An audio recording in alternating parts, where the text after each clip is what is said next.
What's up? This is Tom Froming from TwinsDaily.com, and if you're used to my channel, you know I like to get right into things, not waste your time.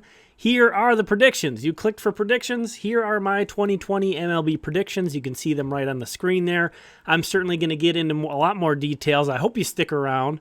But if you just want to jump right into the comments to make fun of my picks, I mean, you can do so right now.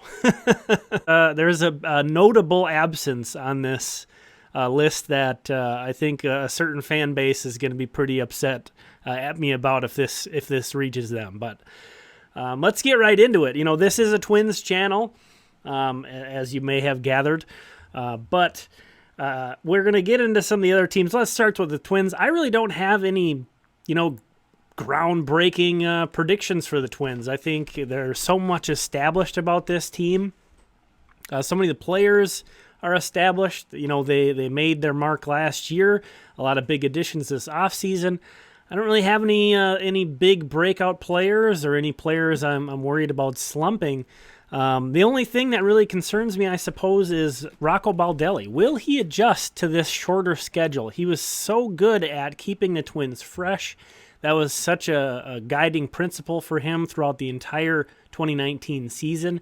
Even when it really didn't seem like there were concerns of guys in terms of getting them rest, he would go out of his way to make sure everybody was fresh and, in it for the long haul, the 162-game season. Is he going to be able to adjust that approach that was so important to him to this 60-game season and really kind of push the pedal to the metal and push this team and maybe try to get a little bit more out of guys, maybe push guys harder? There's not a lot of off days this season, so that's one of the things I'm going to be keeping a very close eye on in regard to the Twins.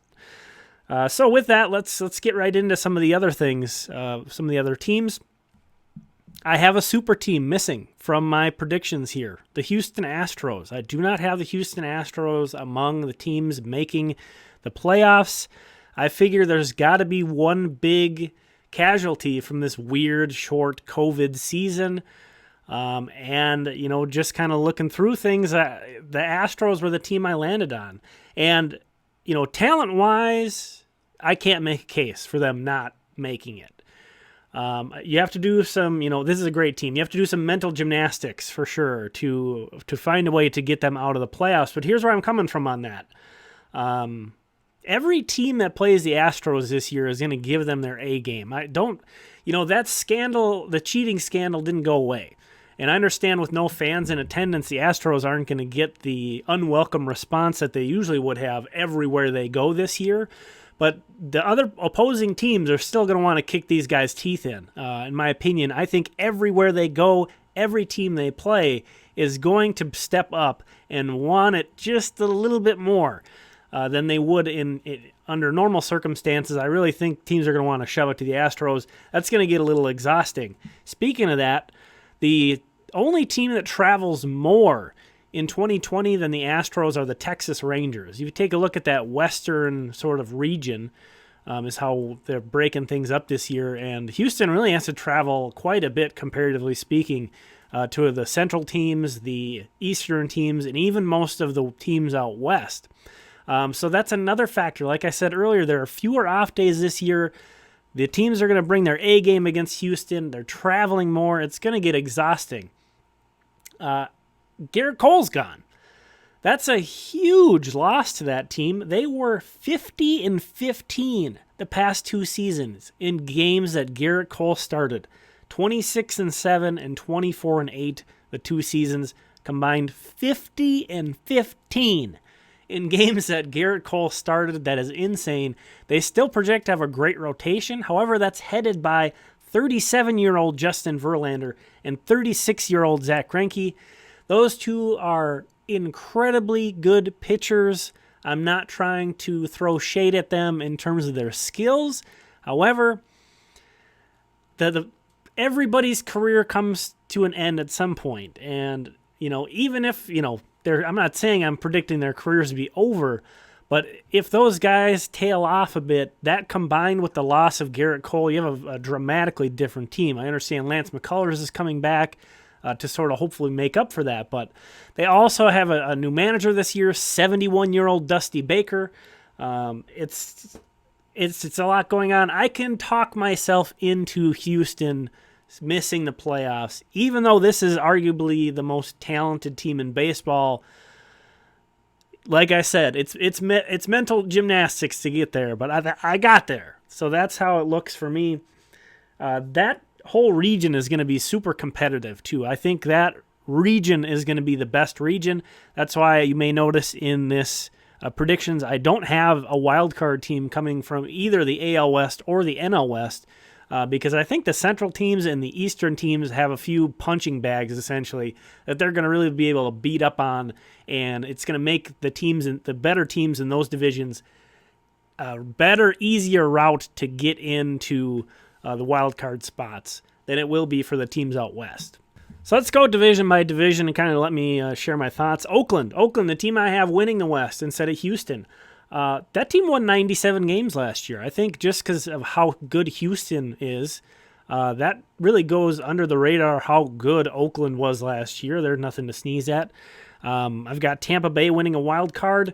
That's a creative organization. If anybody's going to find a way to take advantage of this weird season, I think it's probably Tampa Bay. The pitching upside with that team is ridiculous. They could have the best starting rotation in baseball. Chicago White Sox, yes, I have them winning a wild card. Yasmani Grandal might be the most underrated player in all of baseball. He is a legit MVP candidate. He is going to do things for this Chicago pitching staff that people aren't thinking of. In my opinion, people are underrating what Grandal's addition is going to do for the White Sox pitching staff. Of course, there's all the young players who are up and coming in the lineup that people are getting excited about. That's where all the focus is. Man, James McCann might be the worst defensive catcher in baseball. That was their regular catcher last year. Yasmani Grandal might be the best defensive catcher in baseball. He is going to make a dramatic difference for that team. I still don't see them catching the Twins, but I do have them winning a wild card spot.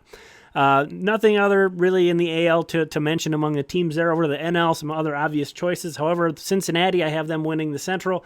I just think their pitching is unbelievable. Their depth is pretty good, and this is going to be a hungry team. You know, that's a team that hasn't had success in a while, so they're going to be basically obnoxious, I think, in terms of, I think energy is going to be a big factor this season. And Atlanta has it. I think that's a well-rounded team. There are definitely some concerns over, Freddie Freeman had COVID really bad and is still recovering. Nick Markakis has opted out. So they have some things to overcome. But that's another young, hungry team. They got Marcell Ozuna as an addition. They lost Josh Donaldson, but they got Ozuna. Dansby Swanson, I think, could take a step forward. They have a lot of pitching, especially in the bullpen for the Braves. St. Louis, I have in a wild card. They just always find a way. That's a great defensive team. As always, they have a bunch of young guys coming up. Jack Flaherty is going to be a beast. I think they can find a way to win the wild card. And then Washington, the defending World Series champions. That was the hardest thing for me, was to pick a second wild card in the NL.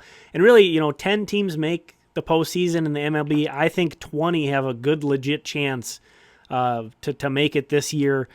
I had a difficult time picking that spot, but I went with Washington. World Series, I'm going to take the Minnesota Twins winning the American League. Maybe not too surprising, but I think this is the best team, the best Twins team there's ever been. I think it's the best coaching staff the Twins have ever had. The Yankees are a juggernaut. That's going to be a beast of a team. I don't want to talk about Twins-Yankees. Moving forward. In the National League, I find it very difficult to pick against the Dodgers. I think they're going to win the National League. That team is unbelievable.